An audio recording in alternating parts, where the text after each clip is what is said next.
good evening, good morning, good night, you lovelies. It is the one, the only Cappy D Bar, and we're here to discuss a lot of things. A lot of crazy things have taken place, all right? And I'd be remiss, right, if I haven't mentioned any of them. First thing I'm going to ask is, do you see that subscribe button? What do we want to do to it? All right, now, all right, if you could also bang that like, I'd be greatly grateful. Now, you know, there's been a lot of things in the sports world that it would be insane to ignore. Video game world, movie world, the world is a flurry, if you would, all right? The straight horror moves, all right, just like my connection with my most recent relationship is not open, all right? There is a lot of things that need to be gotten to in this episode, specifically for our weekly world report. But let's get vulnerable. Let's get sentimental a bit for a second. I'd like to take off my button shirt and sit next to you platonically in the bed. I've been doing this for a year.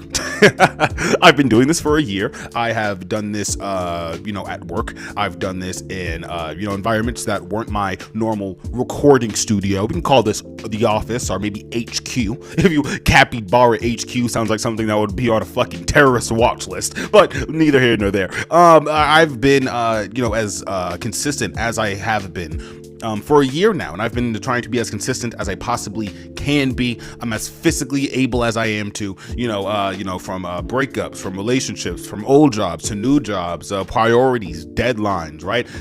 Insane milestones, right? Like there have been a cornucopia of things that I have, experienced with my first year on this channel. And, I kind of already tipped my hat to the audience a little earlier in the month, but we're here. If you want to look at my first video, it was posted a year ago from today. The production is completely different. All right. The vision that I had for this was something out of this world. It was a bit out of, it's a bit out of reach, but I think what we've cultivated here, it means a lot to me. And I'm humbled by the amount of support and by the amount of love that I get from this community every single time I open this beautiful app. So, as I always say, right, from the bottom of my YouTube generated heart, I thank you. I genuinely thank you. All right. Now, enough baby kissing and handshaking. All right. Let's talk about that nigga LeBrizzy, the world's biggest brawny. Man, that nigga LeBron went to Philadelphia. Roll the tape.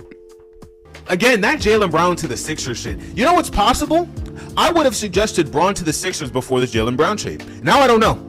I think a Braun and Embiid collaboration would be a lot more detrimental than niggas would like to acknowledge. Now, when I said that, I wasn't lying, and I think all of you know that was most likely, the most intelligent choice he could make.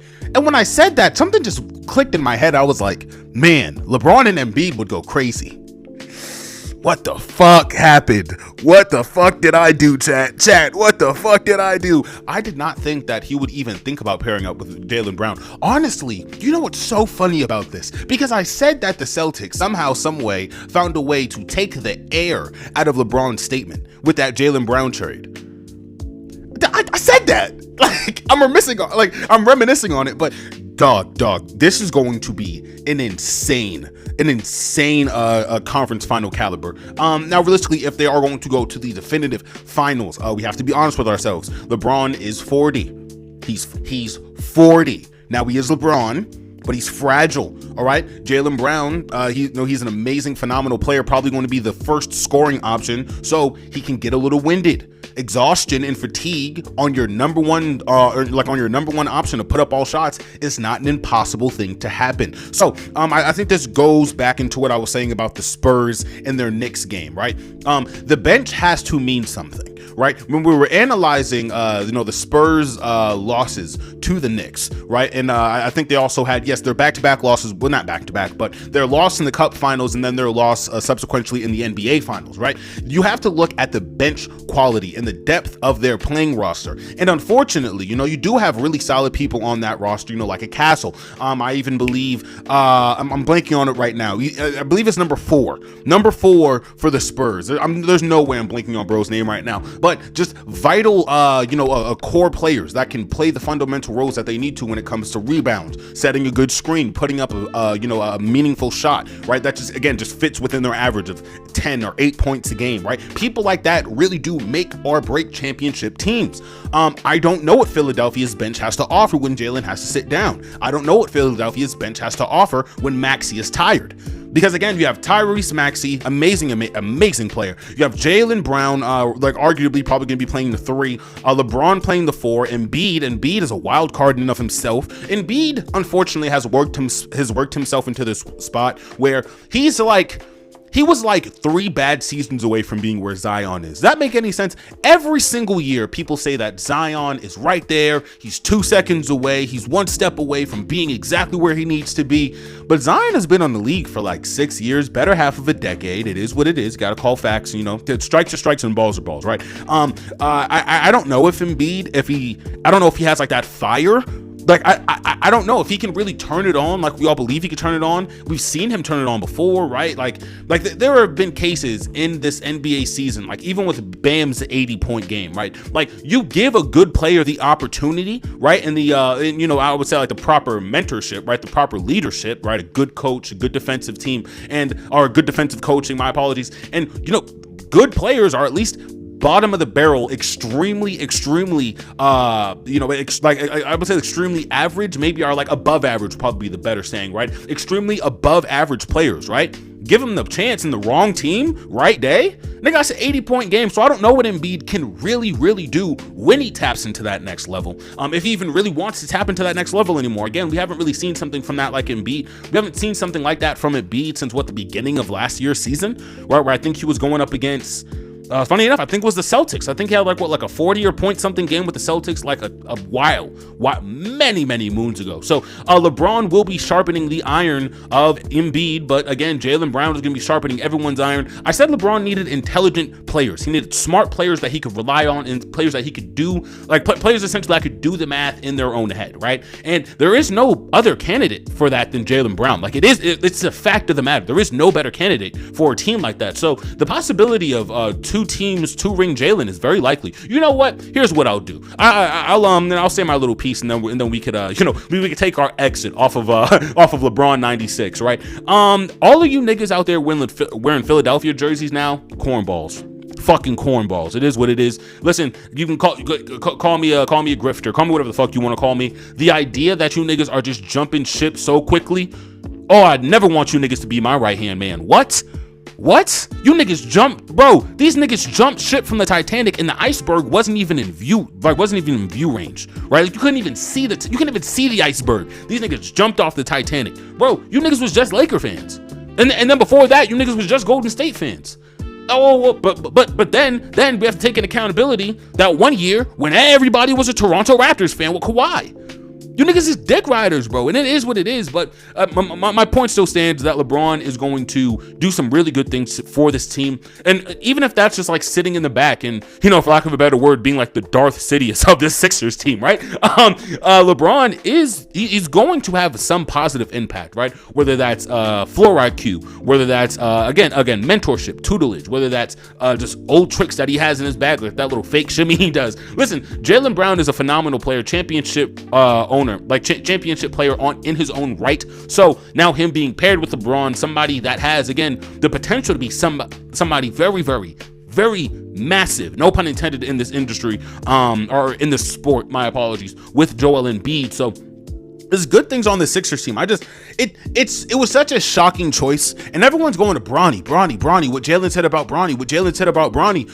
If you guys want to keep it like all the way funky, like all the way funky, look at Jaylen Brown's quote, bar for bar. He said, I don't really know if he's a star yet. Now, let's take that paraphrase, right? It's probably not bar for bar, word for word. Let's compare that with a nigga who was a star in Kobe.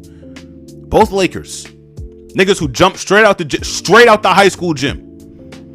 Did Bronny have the first year that Kobe had, defensively, offensively? In terms of assists, rebounds, floor percentage? All right, let's see how far the apple falls from the tree. Let's look at LeBron's first year. Can Bronny match up? LeBron was a star.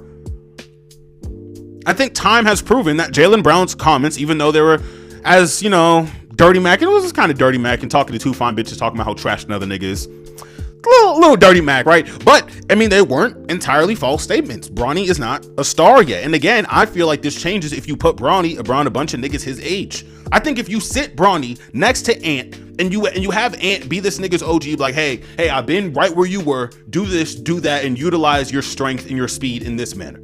I know you want to bust out, like, I know you want to jump off this way, but because of how our bodies are set up, being that we are younger athletes, that's what you should be doing instead of what you're doing, right? Like, you have to understand that there have been people that have been in exactly where Bronny's shoes are, right? Somebody who's making the league a lot of money, somebody who is, I would say highly favored, right? Not maybe highly favored, maybe so that would work for the black nigga, fucking son of a billionaire. I mean, hey man, Bronny's life isn't too bad. No, but the point I'm trying to get to is, right, like, there is a lot of people who want the best for Bronny, and Bronny does have the potential to be, again, a very, very high above average player. So I think if you give him just give Robin the right Red Hood, and I know that analogy probably sounds fucking insane. Give Robin the red right hood, and give Robin the right Red Hood, and I think Bronny turns into something phenomenal. But again, that just has to happen. Bronny, realistically, again, I really hope he doesn't ride the bench for the Lakers. Just agenda-wise, niggas are gonna get real sick with the agenda on that. And again, like, I see Bronny on that Cavs team playing with Donovan Mitchell, playing with Colin Sexton. Like, he needs to be around niggas his age range that can hoop and show him what he can do and how we can utilize it to its fullest potential, right? So that's my little that's my little exit off of LeBron 96. All right, we're gonna get straight into the meat and potatoes of this video. There's a lot of huckaboo, and a lot of noise, I like to call it, around a couple of movies, multiple, shocker. The Odyssey, a movie directed by Christopher Nolan. Brand New Day. Don't know who that nigga's. I can't tell you who directed that one. And Avengers Doomsday, all right, directed by the Russo brothers. Now, let's talk about the Odyssey, right? No other real way to put it. The Odyssey went woke. Yes, ladies and gentlemen, the Odyssey went woke, and for them going woke, they have amassed about twice their budget. So, it's pretty good. They did a pretty good fucking job going woke, I guess. The Odyssey, it was a very, very good movie. It was a very, very good movie. There were some, I would say, definitely some differentiations. There was some differences inside of the movie that normally didn't really take place in any other kind of iteration of the story. So wasn't the biggest fan of that, but again, like, just the cinematography, beautiful. The depiction of Athena, the depiction of the Helen of Troy as this woman who's cursed by rage, right? Tom Holland playing this lost, wandering man, right? Who is not only without a father figure, but without a purpose in life as a result of his quest for Odysseus, right? There's a lot of beautiful, the score. It was gorgeous, man. Like, this is a very, very good movie. But again, there are some things I'm just like, why? Like, there isn't the outsmarting of the Cyclops, and I feel like it's so small, such a nitpicky thing. Not like the podcast I don't have, not to nitpick.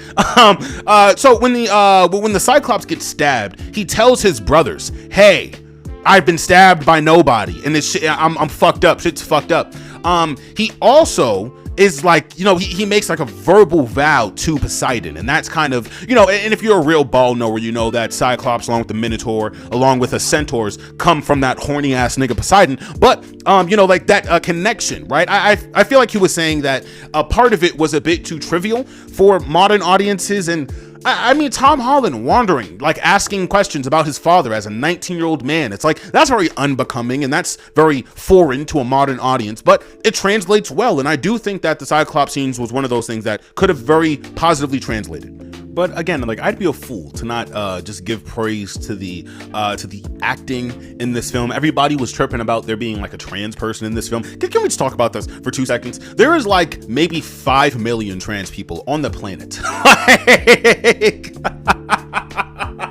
Like, you niggas are crazy. There's 8 billion of all of us. There's 5 million trans people, and you niggas want to like kill yourselves over it. Like, y'all gotta regulate. Y'all gotta regulate them emotions, right? Elliot Page is a fine job, very fine job. People are saying that they're Achilles, and immediately in my mind I was like, damn, where is Achilles? Because Achilles was in the Trojan horse. The Trojan horse was actually something that I had a very, very big problem with. This is a very childish thing, and I think that I would be childish if I didn't at least touch on one of the bigger gripes I have with this movie. The size of the horse, way too fucking small. Now, understandably, it takes like 200, maybe like 120, like that's a very big gap, right? But it takes a good amount of men, right?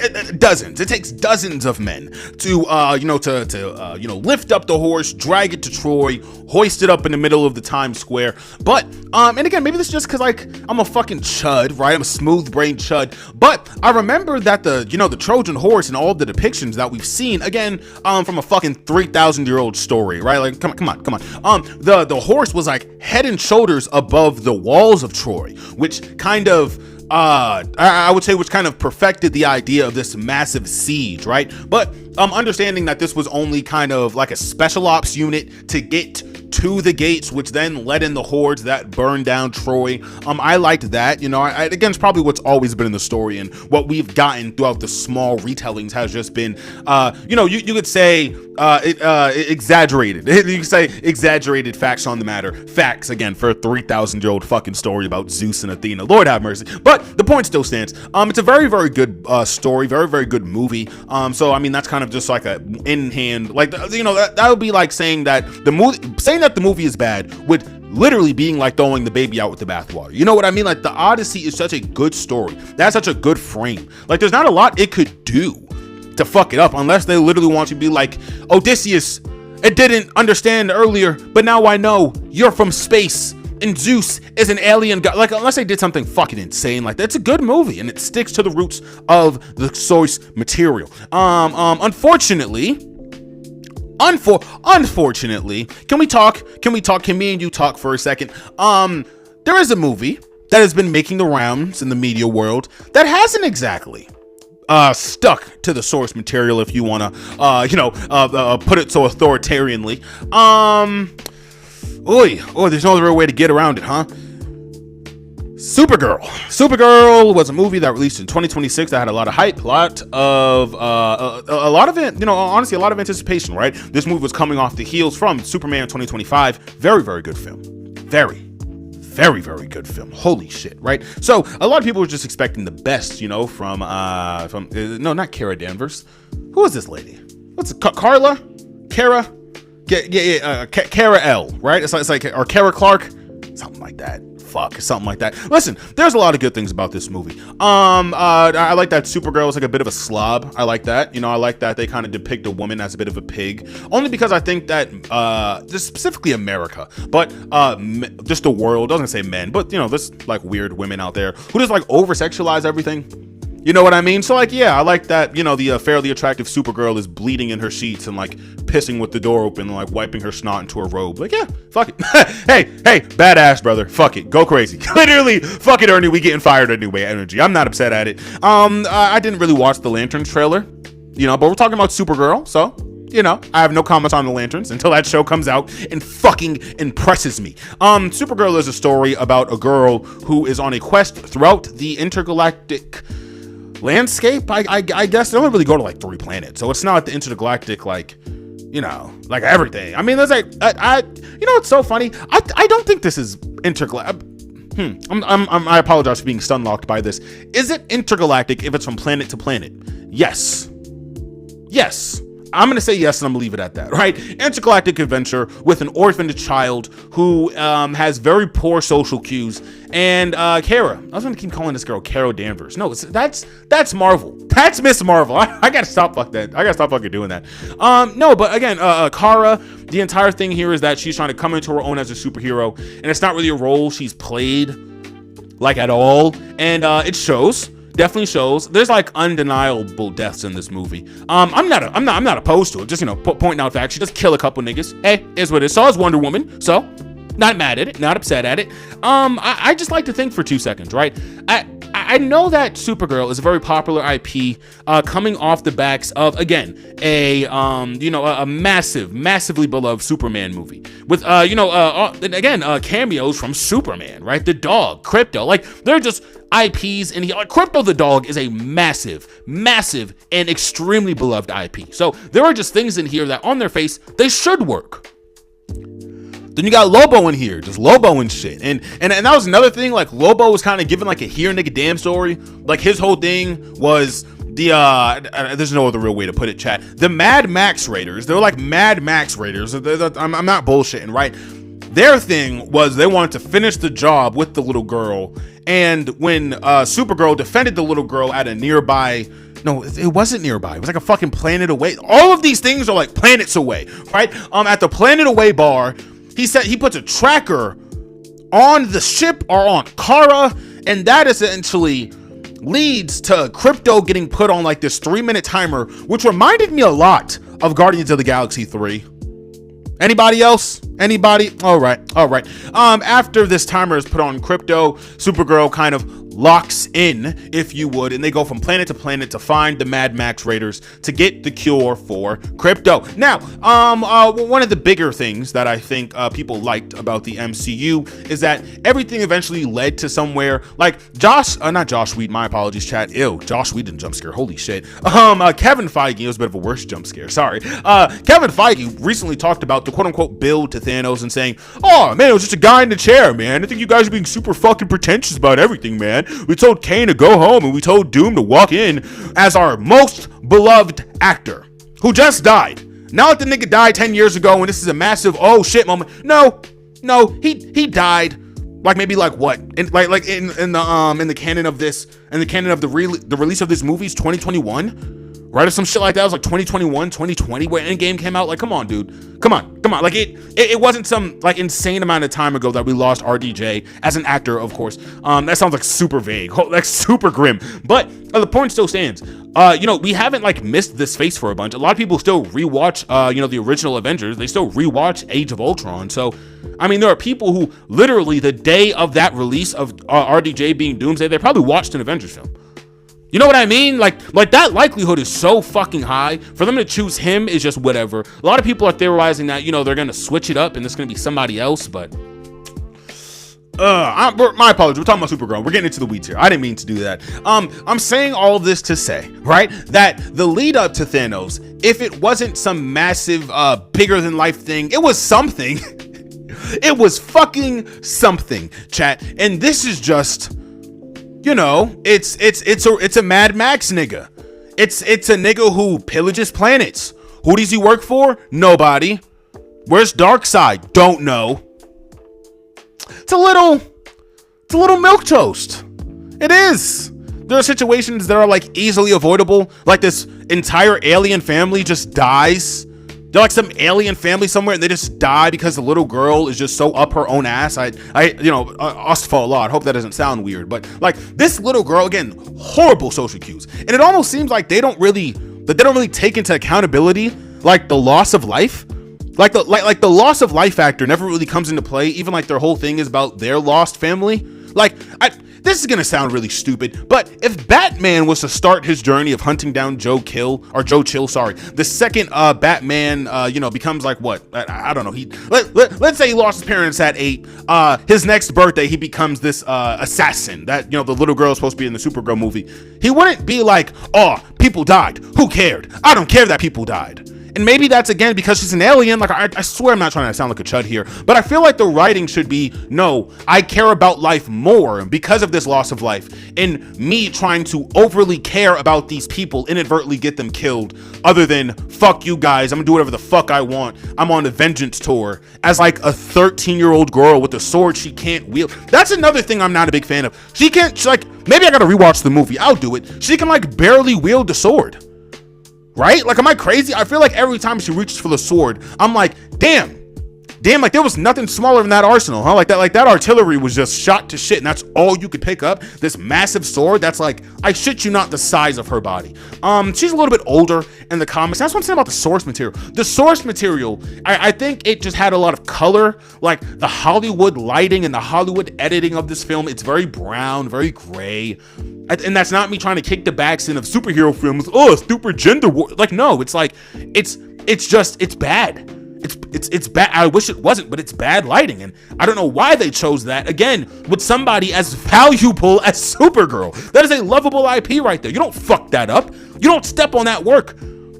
That's literally the exact same level of putting a shit story with shady lighting into Wonder Woman film. Oh, guess they already did that. Guess you already did it. Can we talk about Wonder Woman now that we've softly stepped off of Supergirl? It's a fine movie. If you haven't read the comics, it's fine. But they have been showing us that comic book for like a year leading up to this movie. So I have nothing else to refer to when it comes to reference, right? That was on their part, not so much on the directors or the actors, all right? So stop being fucking weird to women or men who are just in movies you don't like. You don't like them. Who fucking cares, right? The movie's perfectly fine. Kind of mid though. It's a mid. Hey, sometimes mid's a little good. Sometimes you need a little mid in your life, right? Let's talk about this. Oy vey. Let's talk about Wonder Woman, right? Why isn't Absolute Wonder Woman getting an animation? Pause. Stop for a second. Why aren't we getting Absolute Wonder Woman movies? Maybe an animated TV show. Wonder Woman is bigger than Supergirl. On a good week, she's bigger than Batman. What are we doing? And whose neck do I have to throttle to get some fucking respect on Diana? Who? Let me know. Let me know who I have to walk down personally to get some respect on my Themysciran sisters, okay? I don't know. I don't know who this benefits. Like, hey, chat, I don't know a lot of things. What I do know is that Supergirl, Wonder Woman, those are characters you quite literally can't fuck up. It's almost like written in the fucking rule book when you start your job at DC. Do not fuck up our two biggest women IPs. Somehow they find a way to step on both of the works. Shock the fuck out of me, chat. Tell you that much. Shock the fuck out of me. Wonder Woman definitely just needs a better direction. The DC in total just needs a proper direction. And maybe that's not even Darkseid. Maybe it's Brainiac. Like they need something to build towards where it's like, okay, these niggas are doing X for Y. They're doing Y for Z. And they're doing point A to get to point B. That makes perfect sense. Not just a bunch of Mad Max niggas and a little girl who kind of really doesn't care who she gets killed along the way with her pretty bad choice making, honestly. Like her problem solving skills, not all there. They're not. Is what it is. She's an alien, so I guess we gotta take it with a grain of salt. Sorry for my Triple H impression there. Snuck out on me. We could chat about Doomsday. We could chat about Doomsday and Brand New Day. Now that we are here. Oh, man, so I kind of already said my piece about RDJ. I'm not going to get into it. But you niggas bring back Steve Rogers and say that he's the miracle y'all need? Ooh. Ha ha. Ooh, what the fuck are we doing, boys? What the fuck is going on over there? Honestly. Can we honestly, all right, without an ounce of tribalism, all right, or whataboutism, talk about the construction of this Marvel universe? I did a small project many moons ago where I essentially rewired and reconstructed the entire Marvel universe because I thought it would just be fun, all right? Take away the red tape, take away all the fucking bureaucracy, take away all the corporatization that has happened to our beautiful, beautiful, beautiful stories. And what do? You get art. You get expression. You get the essence of what a comic book is supposed to be, what it should be on the silver screen, huh? With a nice big tooth smile looking back at you. But now it's just a bunch of like AI, over militarized, just Chinese, Saudi Arabia approved slop. Like that's all this shit is, right? Let's talk about this for a second. And we're gonna get to Jean Grey. We're gonna talk about the X-Men, trust and believe. The heavy hitters that are supposed to be here, where are they? Where is your Wanda? Where is your White Vision? People at least, again, above average like a Luke Cage. What's up with Luke? What's Luke doing right now? Arguably, one of the strongest street level villains you have. Is he introduced? No. We get US Agent, Red Guardian, and Ghost. Where's the Young Avengers? Huh? Where's Kamala Khan, Kate Bishop? Hell, maybe even a surprise Sony absorption from Disney Incorporated. Maybe we see a little Miles Morales. Maybe a random Spider-Man. Imagine they utilize the Spider-Verse outside of Spider-Man to actually do something interesting. Can all of you just walk with me for 2 seconds about a Ben Reilly or a fucking May Parker flying through some ripple in time and going, wow, the future's crazy. This dimension's crazy. What do you heroes need? As I am a fellow hero, because that's what comics book do all the fucking time. A Ben Reilly, Spider-Man 2099, flies through the fucking ripple in space-time. Whoa, this dimension's so wacky. What do you fellow heroes need? What do we get? Oh man, we get fucking Winter Soldier And this nigga Thor, by the way, on his last legs. Thor really does seem like he's on his way out of here. Chris Hemsworth, unfortunately, was diagnosed with, I believe, ALS, or very early onsights of ALS. So his mobility is going to be heavily restricted moving forward, unfortunately, in the next up and coming years. So Thor, physically, he can't do this role anymore. They killed off Lady Thor, unless they're gonna bring her from Valhalla. You know what? It's very possible that Ghost Rider, because they did a whole expo, and Black Panther's coming out, Ghost Rider's coming out with Ryan Gosling. I'm trying to be excited for that. Chat, I swear to God, I'm trying to be excited for that. But my idea of a Ghost Rider, you know, it's so funny. It's so funny how the universe works, right? I would actually have somebody else be Black Panther and have the nigga who's playing Black Panther play Ghost Rider, and you just do a completely rebooted MCU version of Ghost Rider, where it's it's a kid in Philly. He loves dirt bikes, and he makes a deal with the devil, kind of just like Johnny Blaze did. And through that, he has to fight the underworld, but it's like a Ghost Rider with like one of those like Philly bikes. You know what I mean? Like, I don't know. That seems fun and interesting to me personally, but it's realistic that we're just gonna get another Johnny Blaze story, which is like, hey man, hey, if it's not broke, don't fix it, I guess. I would like to think that Ghost Rider is going to bring Lady Thor back from Valhalla, and that's gonna fill out this roster after Chris Hemsworth says, my doctor told me not to come back. Because Chris Hemsworth's doctor, one of these years, is going to tell him, stop fucking going to that set where you have to express extreme mobility. Just stop doing that. Unless, hey, he cracks open that crate of Scientology and gets a little bit of stem cell surgery. I don't know what the fuck they're gonna do with Thor. But Chris Hemsworth, the person, he's battling with his own health conditions right now. So I don't know why we haven't already established, maybe, and this is so fucking insane, right? But even like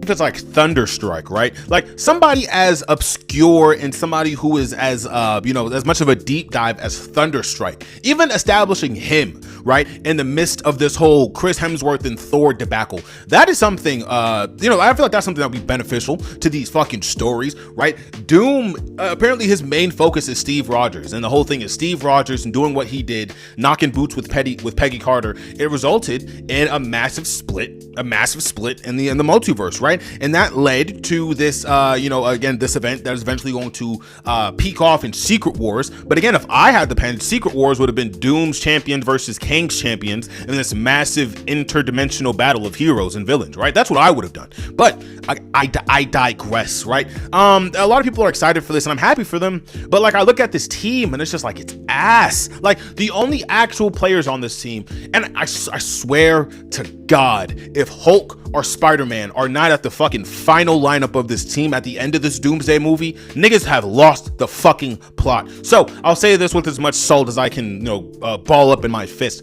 The Fantastic Four, easily the most reliable niggas there. Hulk, second most reliable nigga. Why Wanda isn't there? Can't tell you. Why Jean Grey, a part of the X-Men, isn't there? Can't fucking tell you. Why Legion isn't there? Can't fucking tell you. Why a young Magneto, who we maybe want to see in future movies, why he isn't there? Can't tell you. Storm. These are all Omega level mutants I'm naming, folks. Why they're not there, I do not know. Where is Doctor Strange? Apparently Doctor Strange in the comics is on the side of Doom. I think it'll just be a little bit more interesting if Doctor Strange just had a little bit more nuance to his character. So will they do that? Probably not. They got to sell this movie to China. Come on now. But is Doom probably going to be a little standoffish? Maybe. Because, if everything just incurs, I guess it incursions, like if everything incursions is, whatever the fuck the word is for that, Doom is the one that has to take care of, my apologies, Strange is the one who has to take care of it. So maybe he's kind of pro Doom, hey, maybe Doctor Strange is MAGA. Maybe. It's possible. Make the galaxy great again. I don't fucking know. I don't know. But there is definitely a lot of meat missing off this bones, man. Like, it's bad. Like, and here's one of the things I had, like, my biggest gripe with the Captain America movie. Red Hulk isn't somebody that you just throw away. That's not a throwaway character. Red Hulk is the nigga who you have put aside his differences with our Hulk when shit gets serious. Like, perfect example, I forget what story it is, but there's their reluctancy to use the multiverse to its fullest extent. When you look at their reluctancy to maybe push back on some of this contract bureaucracy, when you look back on the writing and the capability of what they can even do with the Thunderbolts in a fucking, like, bro, the average age of that X-Men team is like fucking 45. Like, holy shit, how are these niggas supposed to keep up with actual ballers like a Sam Wilson? Sam Wilson, again, canonically, right? He's in his prime. Sam is definitely gonna make it to the next movie. Niggas want Sam to die, which is weird as fuck. He's literally the Captain America of this team. I don't know. Then again, I've said that word a lot. I apologize, chat. But this this through line, right? This through line, like the breadcrumbs we're getting right now, I'm just not feeling it. I'm not feeling it, chat. I'm not. Brand New Day, they keep spoiling shit with trailers. Brand New Day comes out in what? T-minus 4 days from right now. 4 days from right now.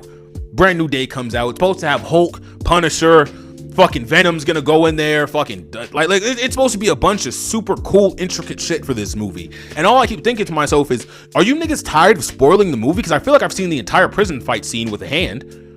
I feel like I can make some small comic inferences about what the fuck is happening in this movie with Peter.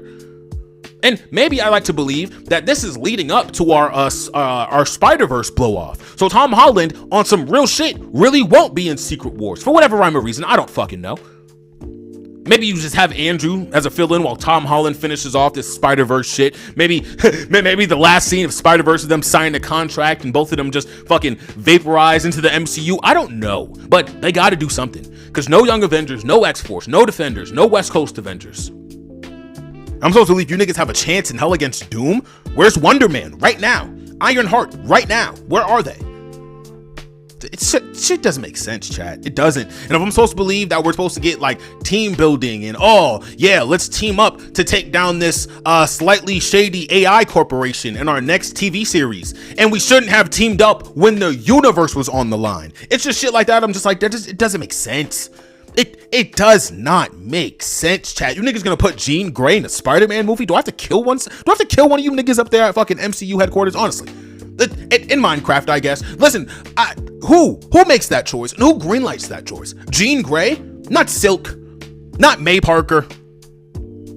You're not even gonna give me like a Madam Web or no, like a Gwen Stacy? No, because Gwen Stacy would imply that we have a plan for Norman Osborn, we have a plan for Green Goblin, we have a plan for Harry Osborn, that we have a plan for Ned. They don't have a plan for any of these niggas. All they got is Zendaya. These niggas got Zendaya and they clap and they hey, woohoo, good enough for us. We got Zendaya. Also, shout out to Jern Bonthal, Zendaya, and Tom Holland for all three being in 2 of the biggest movies of the summers. Your bloodlines are looking real good, aren't they? Bloodlines are looking real good. We can touch briefly on the Wolverine shit. I really don't want this video to be too long. Wolverine looks like a good video game. The X-Men not being there is a dog shit choice, and it just reflects on all the laziness that they have in that creative writing, in the creative writing rooms of these movies. My apologies. Well, these movies and of these video games, honestly, because Spider-Man has 4 movies. Oh Lord, Spider-Man has 4 video games in the city of New York. Thor, Captain America, Daredevil, the Flaming Torch, or the Human Torch. Oh, my brain is terrible today. Like none of them are in that video game. I'm supposed to believe that Cyclops, Cyclone, Havoc, fucking I mean Banshee. None of them niggas are gonna be in this Wolverine game. Come on, dude. But Jean Grey is gonna be here though, right? And what about Cyclops? Oh, right, because X-Men's not around yet. Give me a fucking break, dude. Give me a fucking break. I've been very disappointed by the state of things when it comes to the movie and the video game world. Except for Odyssey. Odyssey was good. Holding out for the last 2 though. Holding out for the last 2. Supergirl could have been a lot better, but you know, is what it is, I guess. Is what it is. And you know, also to put a cute little bow on this, LeBron James going to Philadelphia. You crazy fucking guy. You know, you're really on something, but you know what? I see the vision. I see the vision, brother. That was officially everything that I had for my weekly world report. Thank you again for all the support, all the love, all the consistency that you guys have shown me. I promise to pour as much back into you guys as I humanly can, all right? Hope all of you stay healthy, stay hydrated, however you catch this, whenever you catch this, all right? Please try to like and sub. Peace and love, and as I always say, all right? Stay tuned, stay safe, stay beautiful. Peace.